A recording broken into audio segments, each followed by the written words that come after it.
Switzerland has not been to war in over 150 years. Do they really need a military?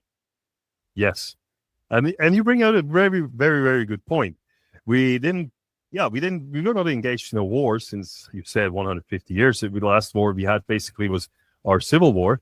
But we saw some action in the Second World War. That's a small one.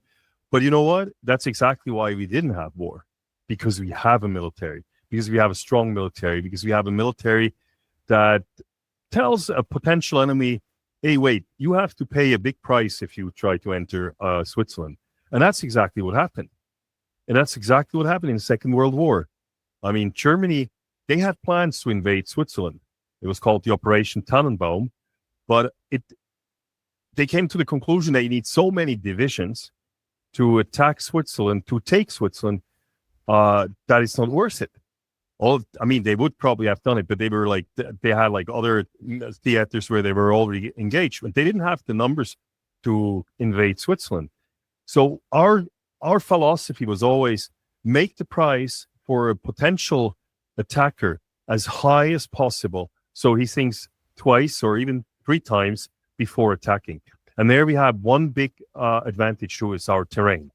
We use our terrain to our advantage. Already our terrain is like, it's difficult for a potential attacker. We have so many passages where you have to go through, where we can stop an enemy or something. So that makes it already difficult. But since we were prepared always for an attack, we made the price as high as possible. And then one thing I would like to mention here too is we're neutral, but our neutrality was always called an armed neutrality. Like the other countries, they said, yes, Switzerland, you can be neutral. Switzerland didn't want to be neutral at the beginning. It was the other countries who said, you will be neutral, but you have to be able to defend your territory. But why? Because the Germans and the French, they were always arch enemies back in the days. So they said, well, we don't want that the French suddenly go make an alliance with Switzerland, or they go through Switzerland to attack Germany. And the Germans said the same thing about the French. So they said, you have to be able to defend whatever troop is coming, and you're never going to let anybody pass. So that's why we have peace, because we're neutral, and we always had a strong military. I also suspect that they are allowed to be neutral because they haven't been attacked, right? I imagine if they were attacked by Germany in World War II, they're not neutral anymore. I don't know. I mean, we were not attacked, so this is a hypothetical question. No, I think if we would have been attacked by Germany, we would have not been neutral. Then of course. I mean, it's like, it's always kind of like also, how do we define neutrality? I mean, during the Second World War, of course, we were like closer to the Americans and to the Allies. During Cold War, naturally, we were a capitalistic country, so we were much closer to the Western world than to the Warsaw Pact, to Soviet Union, of course. But we still maintained a certain neutrality, which I think is important in this world today, that there's a place where enemies could meet also, where they know we can go there and we can talk. I think I'm very, very convinced that our neutrality has helped us a lot in this in the last years. That said, it only helped us because we had a military was able to defend, and we had our terrain. I give an example. Belgium was neutral, but nobody cared about their neutrality. They were just ran over.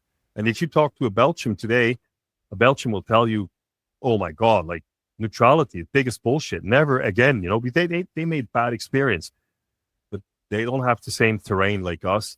And I think that helped us a lot. So we made good experience. And so I think that's one of this. At the end, this is one of our factors of success. Besides traditional defense, what is the role of the Swiss military today?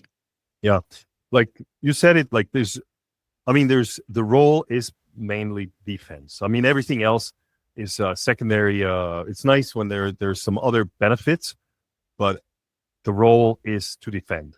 But what a very nice and a very important side effect is, and without the military, we would never have that, is the Swiss Armed Forces are a major tool for the cohesion of our country.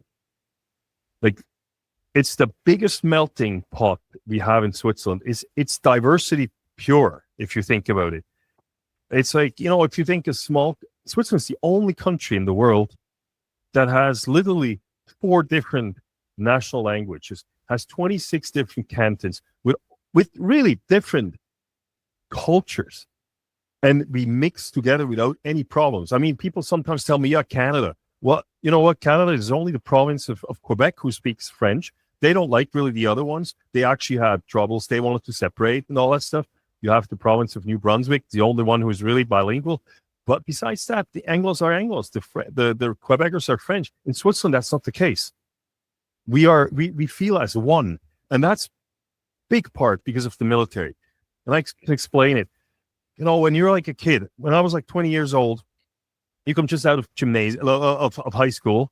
You think you're the king of the world because you just you think you know it all. And then you go to recruit school and you're forced to get out of your bubble. Out of your bubble where you lived, you're like in its environment where everybody's a little bit the same. They have all about the same socioeconomic standards where you live. You went to school with your friends. They also have about the same standards intellectually and everything. So now you're taken out of your bubble, out of your biotope, and you go to the recruit school. And suddenly you're like the same. Everybody's the same. You have the same uniform. The superiors, they don't care if you have a degree, if you're on social welfare, if you did an apprenticeship or whatever, or if your dad's a millionaire, or if you never met your dad. They don't care. You're all the same. And on plus, these people come from all over Switzerland. So suddenly you're like with the guy, the guy from Zurich is in the room with a guy from Geneva. And that's worlds apart. It's like, and the guy from Appenzell or whatever, from a farmer from Appenzell is together with the guy from Zurich who never saw a cow in his life. And you share that, and after like 2-3 weeks, you become one and you start appreciate. First, you're like, oh my God, they're weird, and then after a while, you start appreciating. You're like, you know what? God, thanks you have this guy. As I said, you normally do the military before you go to university and so on. And as I said, you think you're the smartest and everything. But suddenly you're there and let's say you have to change a tire or something, or put the chains in the winter on the Jeep, And suddenly you're really happy to have that guy who is like a car mechanic, where you were like, oh my God, yeah, he did only an apprenticeship and he's not too smart. But you know what? You're glad you had him. And suddenly you start appreciating everyone for their strengths they have. And you realize that there's more people than just the ones you know. And it makes you much more an open spirit. And to be honest, I come from Biel Bien. So we speak there. It's really bilingual. But to be honest, I learned French in the army. I mean, I had French in school. Okay. But nobody likes to have French in school. Nobody likes a foreign language in school. So you're not really interested. In the military, I came there and the instructors, they were like, it's very simple in the military. They were like, you come from Biel. I'm like, yeah. So you go to the French. I'm like, what? I'm not speaking French. They were like, you're from Biel, you speak French. Point. That's how it was. And so I had no choice. And I'm speaking better French today than all my classmates who had like great marks in school. So no, it's really like, it's a melting pot. It's like, it brings us together. And I think without that, I don't know if Switzerland would have such a cohesion about, with all these different cultures, with all these different languages, with urban and rural and all that stuff like we have today, wouldn't it be for the military? Can you explain to me what the setup is of the Swiss military? So most people are part-time contributors. Yeah. Oh yeah. Like that's the main thing. Like we have a conscript system. So we call it, it's always a little bit confusing, but we call it the militia system, which is actually, it's a correct name. It's a militia. It's armed citizen. But I mean, I know people always hear, they're like, or Americans, what militia? Then they think of some crazy people who prepare for some imaginary war or whatever. No, but it's like we have a conscript system, so every able young man is supposed to serve. So now what we watered it down a little bit, to be honest, which I don't think it's good, but that's how it is. So when you're 18 years old, you have to go to the recruitment. Every young man has to go to the recruitment. They test you. And if you're physically, mentally able to do the military service, you have to do the military service. If you don't like, and some people don't want to do it, they can choose civil service. So that means they will help, maybe, I don't know, in a hospital or whatever, like go help do some social work. That's the idea, was that people who have a problem with their conscience, with doing military, so they can choose something else. So, but basically, you're supposed, you have to do, according to the Constitution, you have to do it. But if you cannot, because you're conscious, you can choose something else. So that's, and then of course there's some people who cannot do military service because they have physical or psychological problems. But basically, the idea is that every able man does military service. I said it was watered down with the civil service. It's also a little bit watered down because we shrank our military. We have now 100,000 plus 40,000 reserve. Before we had 600,000 to 800,000 people in the 80s. So this is huge. So really, everybody did. Nowadays, you don't need as many. So if somebody has a little bit medical problems, they don't have to do it. What's interesting, that said, is you have now more people who complain that they're not allowed to do the military than the other way around, which is also kind of cool. They're complaining that they're not allowed to do the military because they don't meet certain criteria. Yes. Yeah. So we have more before, it was always the other way around, and when really everybody did it, people were complaining. It's like, oh, I can't, I have a knee problem. So they have to check, and they made, but now it's like we tell people, oh no, you can't, you have a knee problem. And then they write us. It's like, hey, come on, I'm playing soccer. I do work. I want to do it. I'm not a guy who's I want to do it. It's interesting. This is a little bit of shift in I think, with the young people. So how effective is this militia system where regular people are leaving their day jobs to join the military for a certain part of the year compared to a full-time military, which is what I think of when I think of military? Yes, that's a good question, because it's something everybody asks himself, and that's an argument you hear often. People tell me, yeah, but wouldn't it be better to have just a professional military where everybody is highly motivated to do, and they want to do it? And now we have people who do it, who maybe don't even want to do it, or they just do it part-time. So one thing is, what we have, as I said before, we have everybody who does the military, more or less. So imagine all the knowledge we have. When I had a battalion, when I was commanding a battalion, 1,500 people, or a company with 150 people, I had people in my company from all walks of life. I had people who were professors at universities. I had social welfare people. I had people who were engineers. I had architects. I had everything. You have such a big knowledge. Everybody brings his backpack with knowledge from civilian life. This is incredible. If you have a problem, you will find somebody within your unit who is able to solve it. When in the 90s, when we did our repetition course, and in the 90s, the internet was just kind of like was new. I can tell you, I always had internet, even in the military. Officially didn't have internet. It was like within an hour, somebody was putting it in place. You always have people who know stuff, and that's the big difference. I saw it. I spent 1 year in the U.S. Army. Great, like I loved it there. It was great, and the officers were amazing. I have to say, really cool people. The soldiers, they were good people, but no knowledge. All they knew was soldiering. That's all they knew. And it was a lot of people who joined the military in the U.S. who were people who hope that they can provide a better life for their kids, maybe, or something. But it was people who didn't have much. We have people that from all walks of life. So this is huge. I think, like, from the brain power we have, it's the best military you can have.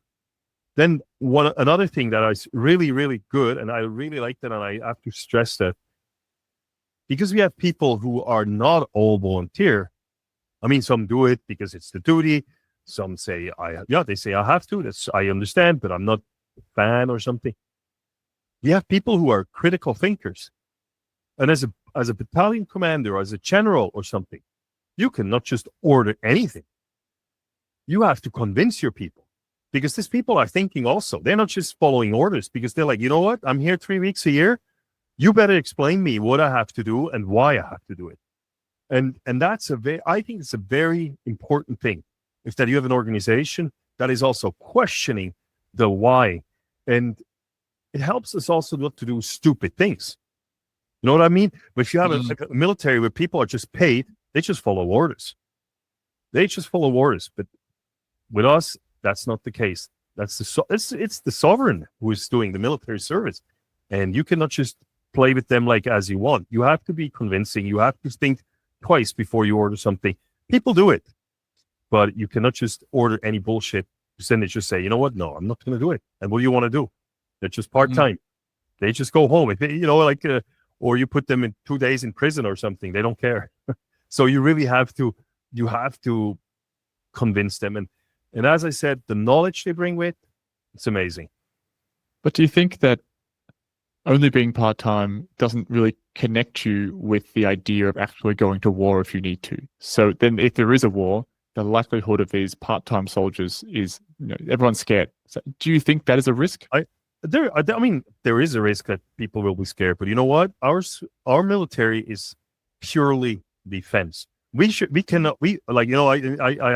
talked today with somebody. The U.S. changed the name from now to the Ministry of War, or Department of War. From defense, and that's okay. Yeah. That's okay. They do war. We would do defense. We are not attacking anybody. And I think if you defend your home country, if you defend your family, if you defend your region, you will be motivated. And we see it in the Ukraine. These people are fighting, and they didn't even have training. They have very, very short training, and they still fight quite a lot. And you see on the other side, you have basically a superpower who is since now 3 years trying to achieve something, but they have a hard time, because if you defend, I think you have the willpower to defend. Of course, there are going to be people who are going to be afraid. I think also professional soldiers will be afraid the first time they're in battle. We all would be afraid, I guess. I think. I was wondering about how necessary it is to have the mandatory component of conscription. And I looked up other countries within Europe, who else has that? And I have this list. There's 8 other countries within the European Union, putting aside Russia, Ukraine for the moment, for obvious reasons. Austria, Greece, Lithuania, Latvia, Estonia, Finland, Sweden, and Norway. I thought, well, Finland, Latvia, Estonia, Lithuania, that's quite obvious why they would require that, of course, given the geography. But I wonder if with Switzerland being where it is, do you think the mandatory component of that is necessary? I think so. And of course, in a perfect world, I call myself a libertarian, and I'm very much into, as much as everything should be more or less free, and in a perfect world, people would choose to be volunteer to do something. I think, but I don't think we're there yet, that people would really do volunteer. I mean, there's a lot to do actually now. I have this feeling a lot of young people right now, they see also why, because of the war in Ukraine. So there's they know the why. But I think it's it is basically volunteer now in Switzerland, because you can choose civil service. So it is kind of like volunteer. But I think it's, I was commander of the recruitment of the Swiss Armed Forces. And everybody that came to recruitment, I said, I wanted to know from each person at the recruitment who said, I want to do civil service, I wanted to know why. And we actually also did some studies. The HSG Hochschule St. Gallen made a study about that. Why do people do civil service? And you know how many percentage choose civil service because they have a problem with their consciousness? What do you think? With their consciousness, as in the With their morals, with their morals. No, I can imagine that would be for Swiss people. Like being a pragmatic bunch. I would imagine that's quite low, maybe like 5 or 10%. Yeah, it's zero. Nobody said they did it. Everybody did it because of it's more comfortable to do civil service. So this is an interesting thing too, and I think, and that's a little bit sad because I think people would profit a lot from doing the military service. I think they miss out on not doing it, and I think when there is if there would be a crisis situation, I think you want to be able to be somebody who goes help and is there. And if you're able and fit and everything, you don't want to be somebody who's hiding in a bunker. That's if you're fit, especially, you want to be somebody who helps the society in such a situation. And I think that's why I think it's better to make it mandatory. It's a little something that people have to do for their country if they believe in the values we have, if they believe that it's worth defending them if necessary. And as I said before, the bigger the military will be, the higher the price, and the less we will need it. Yeah, I looked up when was the last, because I was like, I'm sure there's been a referendum in the past about keeping about the military. And I had a look, and the last one was 2013. And it was an overwhelming. The question was, should they abolish the militia system? And it was overwhelming was no, something like 75%, which is crazy for a referendum. And that was in 2013. And I wondered, with a new generation of people, the generation, say, like the millennials, Gen X, which have grown up with social media and the internet, if that number has changed, do you think? Do you think the interest in joining has changed in, say, the last 5 to 10 years? Yep. And actually, you looked up the last referendum. The biggest referendum was in 1989. That was huge. And you have to imagine, 1989, it was nobody questioned the military.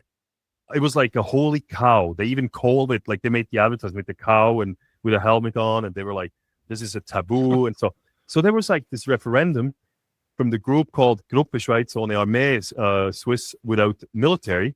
And everybody was laughing about them. Everybody was like, yeah, it's like they're utopians and they will have no chance. And then the big shock came. They made I think 35% of the people said yes to abolish the military in 1989. That was huge. Everybody thought about it's going to be 90%, and they're all like weirdos.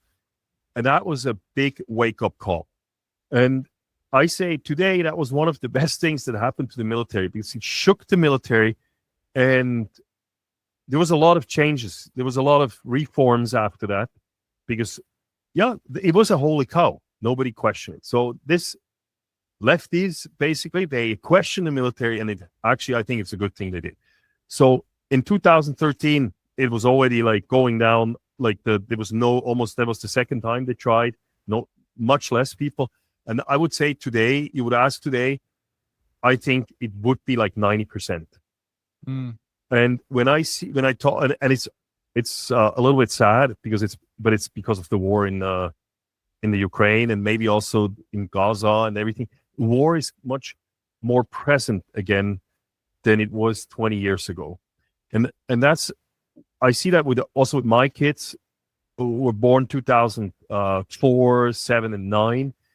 It's, for them, war is becoming something real again. If you were born 1980, basically, after the fall of the Berlin Wall, I mean, so many people said, well, that's it. There will be never any conflict anymore. There will be peace, and the European Union is a peace project, and there will just be peace. And nobody believed that there could be any war. 2014, there was the Crimea. People were still like, yeah, well, and then 2022 came, and the Russian invasion, and suddenly everybody's like, whoa. No, we didn't expect that. Why do you do that? And now it's back. And I think That's the awareness is much more real, and the threat is much more real. So right now, I don't think there would be any chance for such a referendum. Given that you are a recruiter, I wonder, do you see a difference in the personalities and the types of people now that are joining the military? What's the personality of a 19-year-old now than what it was in 20 years ago? Yeah. I mean, the big difference, I think, is that young people they're less afraid of authority.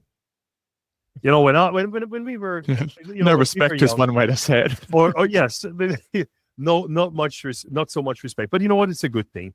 They're very polite.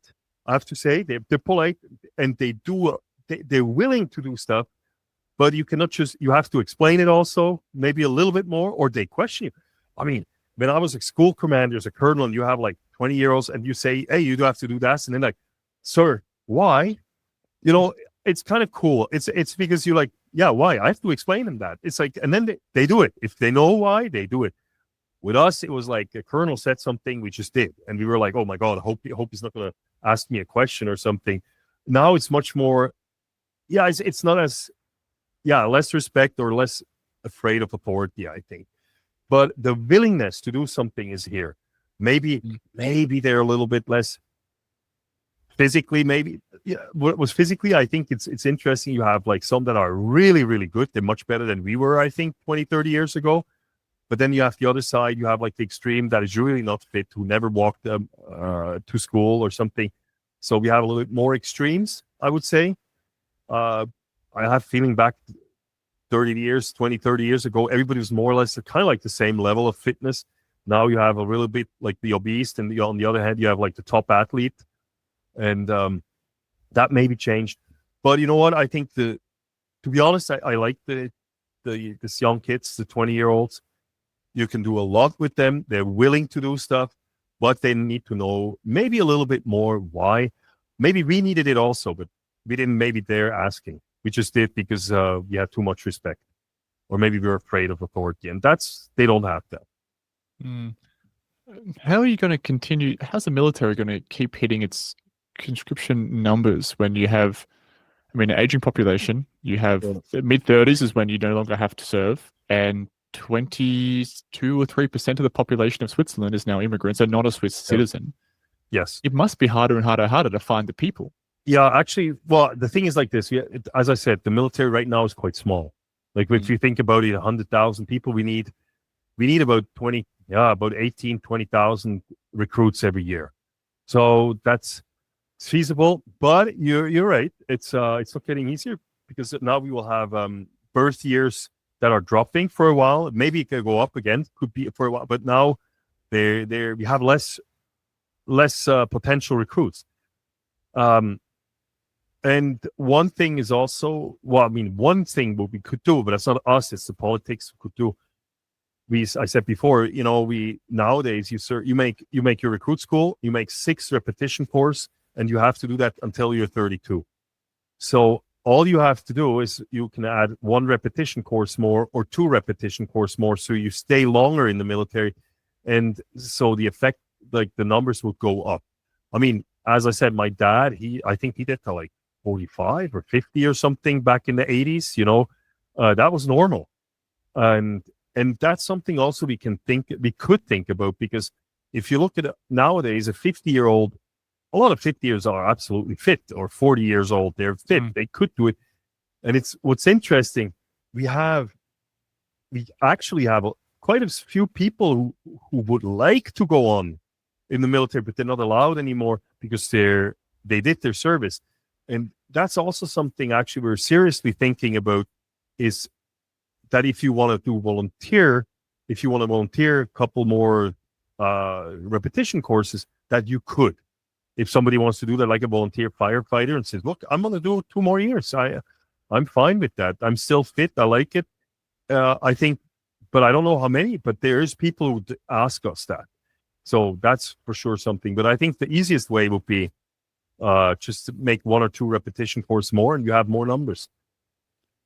In 2016, a commission recommended extending conscription to women to meet annual demand for new soldiers. And it also found that there's a defense ministry report in 2021 outlining a goal to increase the percentage of women in the military from 1% to 10% by 2030. Yes. What's your view on that? I think the 10% is completely unrealistic. Like this is, I don't know where that number came from and how that. I think, to be honest, I really don't think that was really analytically reflected. I think somebody just said once it would be cool to have 10%, and then they put 10% as the goal. And I said once to the chief of the armed forces, I said, you know what? I have an idea. I know how to reach that goal. It's very simple. We just make the military 90% smaller and to keep all the women. So, well, it's already that number, 10%. Why? It makes it 10% on how much? It's like if the military is only 10,000 people, well, then we would reach it. If we make the military big, the numbers bigger again.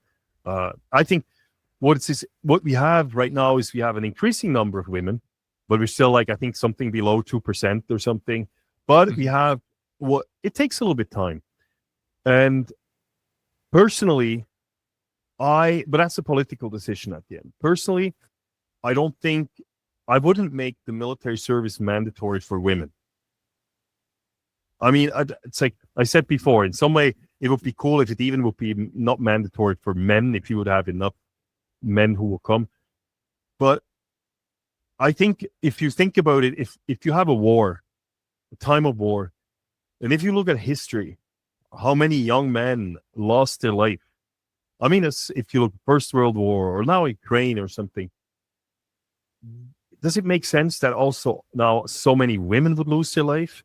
Like somebody also has to look that society goes on. And women did a lot during wartime. They keep the businesses running. They kept the administration running. They kept the farms running.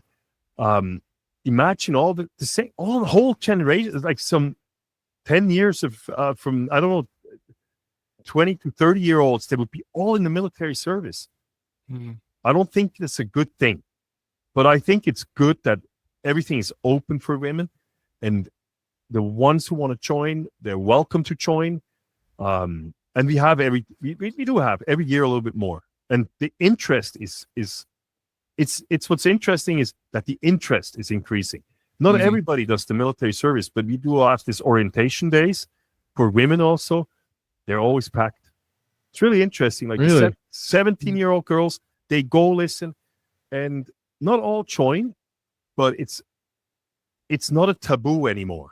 If 20 years ago, a young girl was like, I'm not going there. But now it's almost like, oh yeah, I'm going to listen what they say. Why not? And that's kind of cool. And I think that's much more, how do you say that, organic when it comes like this, that when women really want to do it, than if you would force them.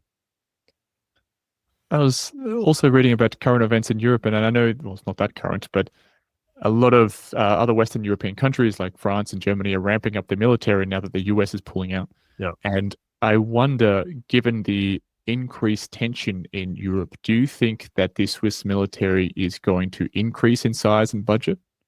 Yes. Budget is already decided. Like they decided that we should, but I mean, that's ongoing discussions. And I always say, let's say if the war in the Ukraine would, for whatever reason, stop within the next 6 months, I'm not sure if in 2 years people are still talking about increasing the military budget. It goes very quick in politics. And then they will say, see, now we learned that was really the last war ever. Now there will be no war anymore. But no, it's going to increase because everybody realized now that we're not ready. We're not ready. And suddenly everybody is afraid. You see the drones and everything. And then suddenly like, oh my God, we're not even able to shoot down drones because they don't have anything anymore. And at least we kept our conscript system. Now Germany, they are thinking of making the conscript system come back.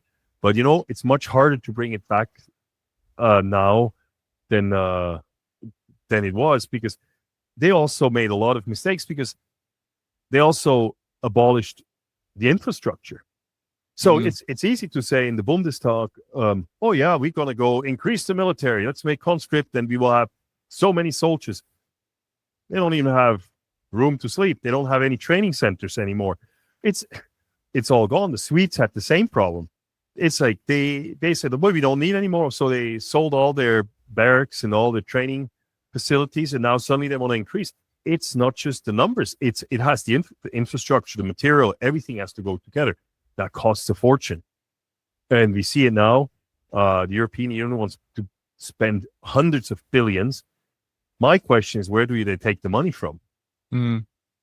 Because they're not going to save somewhere else.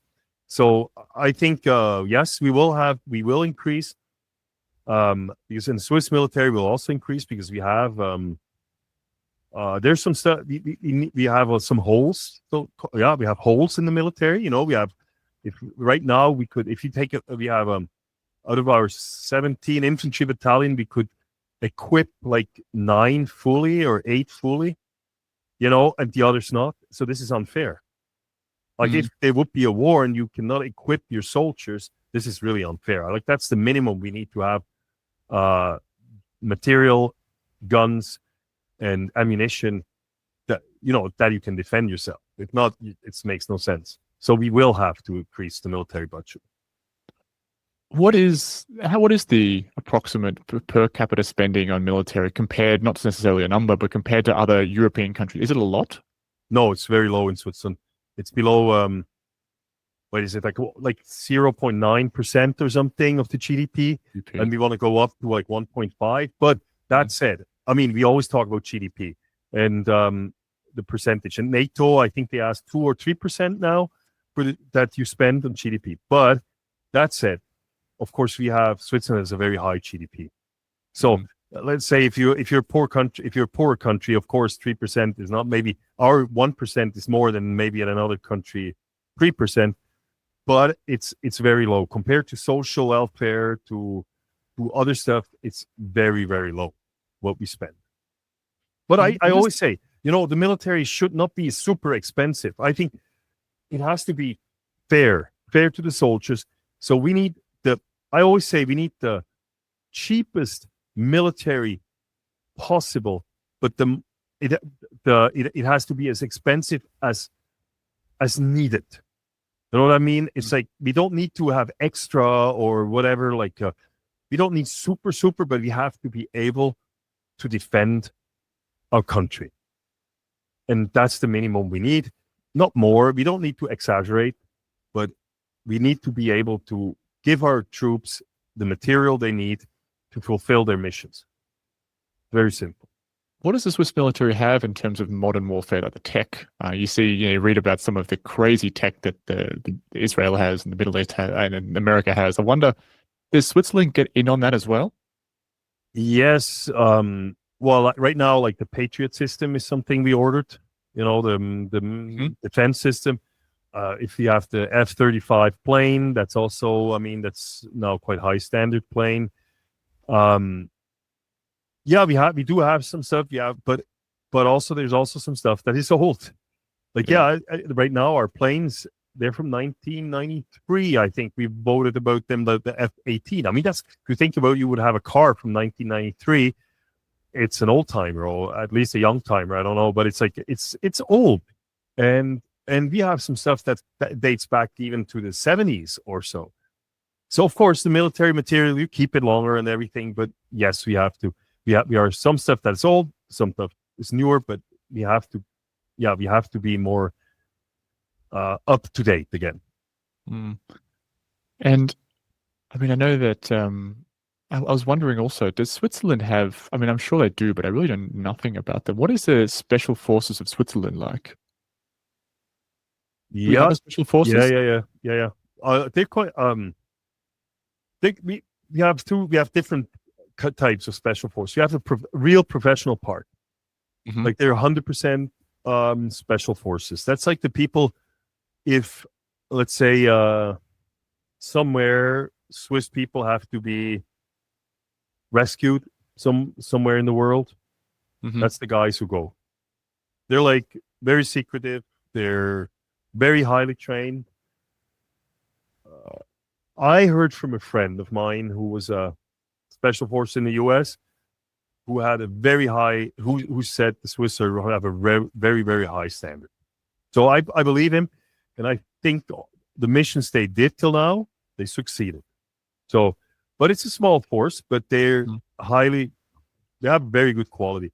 And then there's a special forces component who is again conscript, like part-time, that are very motivated people who do that part-time. Like that's kind of like in the, I don't know, in the US, you have also special force in the National Guard. It's kind of like similar. But yes, we have special force and they're very, very highly trained. Actually, just about 4 weeks ago, I had on the military podcast, I had the commander of the Special Forces of Switzerland. Like it's worth watching. Yeah. And I wonder, with the exception of maybe these special forces mission, just the general military, I know you've mentioned a couple of times now that it is very much defense, but is there any Swiss military presence in any other countries? There is for peacekeeping and peace support. It's also part of ours in the constitution that we have to do a part for the peace in the world. So we have people in different places as military observers, like normally unarmed. Like in the Kosovo, there's one company, and K4 there's some stuff in the Balkans, and then in different places in the world as observers. One mission we have, the oldest one is the one in between South Korea and North Korea, where the Swiss are like at the border together with the Swedes. That's since 1950 something, like that, 54 I think, where the Swiss and the Swedes are there between the two nations. Yeah. Interesting. And I also wonder, because I keep thinking, going back to the part-time contribution of the military, and I keep thinking, if you are working full-time in your job as part of the military to train everybody, are you essentially every few weeks just training people on the same thing over and over and over again, because you continuously just get new people coming through, every week of the year you get people cycling through, so everyone's more or less getting the same training at just different times of the year? Yes, kind of like, yeah. So of course you have the different kind of troops. Tankers have a different instruction. They learn different things than infantry, or medics learn something different. But yeah, we have some professionals, and basically they're instructors. They enable the citizens to be soldiers. So that's exactly what happened. The recruit school goes 18 weeks. So some instructor, there's one or two instructor per company. They're for 18 weeks with them. They train them. They coach them. They help them organize. But the role is kind of like a coach, more like a coach, because what we do is also, if you go up in the rank, like say you're a recruit and you're a good recruit, and we can convince you to become a sergeant. So you become a sergeant. You do extra time. You do you learn to become a non-commissioned officer. You do some leadership courses, and then you train recruits, and then you can become a lieutenant. So it's all conscripts from the company commander who runs the 150 people. Then there's the platoon leaders. He has like 4 or 5 platoon leaders, lieutenants, and they have again 3 or 4 sergeants, and then there's recruits. They're all militia. They're all part-time. And per company, you have like 1 professional officer and maybe 1 or 2 non-commissioned professional officers, and they coach. They coach this company. So they don't train everything themselves, but they train the trainer, basically. So that's how our system kind of like works. I mean, I imagine, is there much demand to stay? Can you stay longer? Because everyone has. I guess I didn't actually ask you what is this specific time period per year that people contribute, but can it be longer than what the minimum is? Because I can imagine, if you've been joining the military, you've been driving a tank for the last couple of years, and then you get promoted, and now you get to run a squad. That could be more interesting than your normal job. Could you do that for longer if you wanted to? If you know, you have to become a professional. Yeah. Yeah, you would have to become a professional. That's exactly, the thing I said before. We have now more and more people who say, "Hey, I would like to do a little bit more. I want to do it a little longer." And actually, right now, we're thinking of if people should be able to do voluntarily a little bit longer. But right now, you can only very limited. Like you're only allowed to, I think, to do 60 days a year, and that's it. Why? Also because we don't want that people, if they're like unemployed or something, they just I do like 3 or 4 repetition course a year. Like it's not the idea. It's not like to help people bridge the time that they're unemployed. So no, you're not allowed to do much extra service. Mm. And what are the requirements, given that 20-something% of the population living in Switzerland are non-Swiss? What are the requirements to join the military if you're not born Swiss? Yeah, you have to have the Swiss passport. Mm-hmm. And normally it's, you have to do the military service, the recruit school, until the end of your 24th year. Like you have to be 24 years old. If you're 25, you're basically too old. Now there's exceptions. You can ask if for whatever reason. So if you are a new citizen, let's say you become your citizenship, you get your citizenship at 26. You could ask to do the military service if you would like to. We have such people, and then we do this. We do exceptions even if the person is already 26. The latest you can do is that people would do it at 29. But normally it's, if you're a new citizen, you need the citizenship, and you should be younger than 25.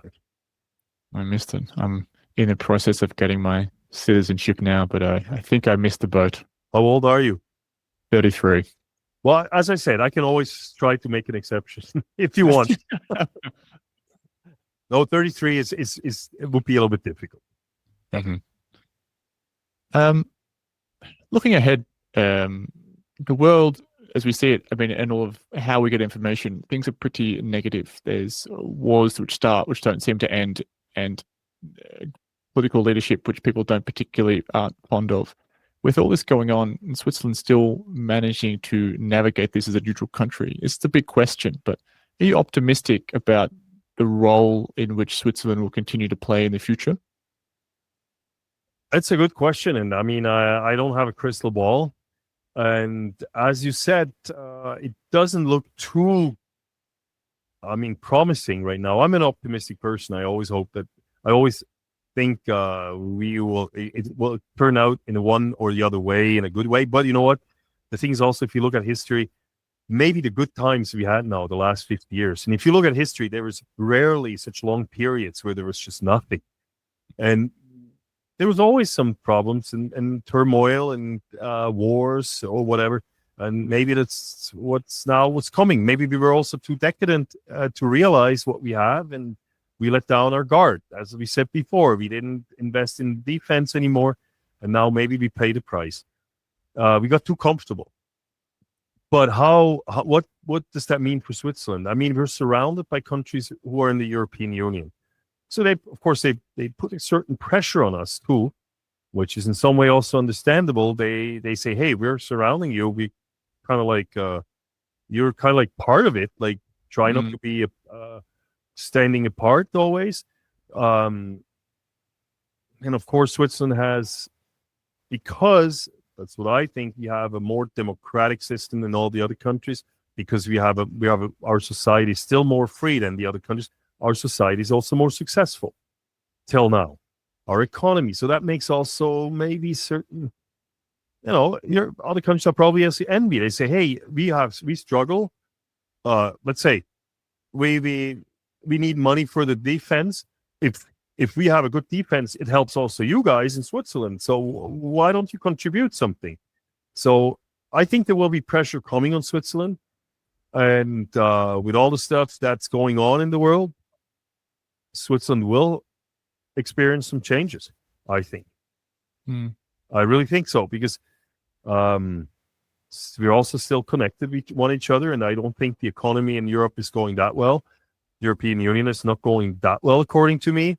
And it's still our biggest partner, economical partner, is the European Union. And if the European Union is going down automatically, we will also feel it.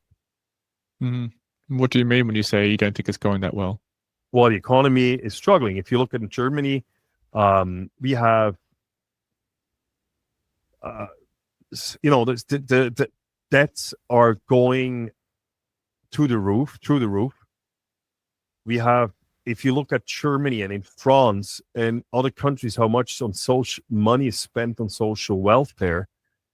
Now they have to spend money on defense, but they don't have the money that comes in because the economy goes down, so there's less revenue. So how are you going to pay for all that? Well, you can either cut on one end, or you can just print money. But if you print money or you make more debts, it means inflation. So it's right now, I think we're really not in a good situation. Yeah, I think ever since I've known it, countries have been in debt, and they don't ever seem, at least in my lifetime, they don't seem to get out of debt. It just seems to keep getting bigger and bigger and bigger. And I've kind of always wondered, at what point does it tip over? Do they just get into debt forever, or is there eventually a tipping point? And I suppose that they are. It's just been a while. And that's the thing. I think the tipping point is, I don't know if you saw, in France, when they made the referendum, like not Macron, but the prime minister, who had the confidentiality vote, and he lost it because he wanted to save money. And the left said, well, it's not necessary. We just have to tax the rich. And the extreme right said, well, we don't have to save money. All we have to do is kick out the foreigners, then we have money. So nobody's willing to save money. And he said, hey, do you realize how much we spend on social welfare? We cannot afford it anymore. It's very simple. And people just put their head in the sand and say, well, it's going to go, the other tax the rich, the other just kick the foreigners out. But that's not how it's going to solve the problem. And I think we have to cut somewhere, and it's going to hurt. Maybe a little bit, but I think we need to. If not, it's going to collapse, I think. Matthias, this has been a very good conversation. What are you up to these days? If people are interested to know more about you, hear your stuff, I know you're very busy online. Can you please tell me what are the things you're working on that people can discover? Yeah, as I said before, go check out the Swiss Army podcast. What's it called? I do the German and the French one. It's every 2 weeks it comes out. Go listen. It's I think it's really interesting. You have from the chief of the armed forces. I just said you have the chief of the commander of the special forces, but I have also soldiers. Or just today, I made a podcast with a guy who came here as a migrant and who was a special forces as a conscript, and he was telling his story. So there's a lot of stuff we talk about that. So go check that out. Schweizer Armee podcast on YouTube, Spotify, Apple podcast, wherever. And what else I'm up to is you can also check out my personal podcast, which is called in German Der Stoische Pirat, the Stoic Pirate in English. But I mean, go Google it. Just find my website. There I have a podcast. I do some monologues and so on. I have a couple books I wrote. That you can also find. One is about pirates. One is about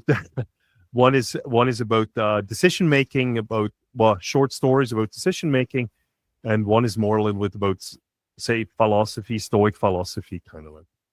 So check it out. The website is www.müllermatthias.ch.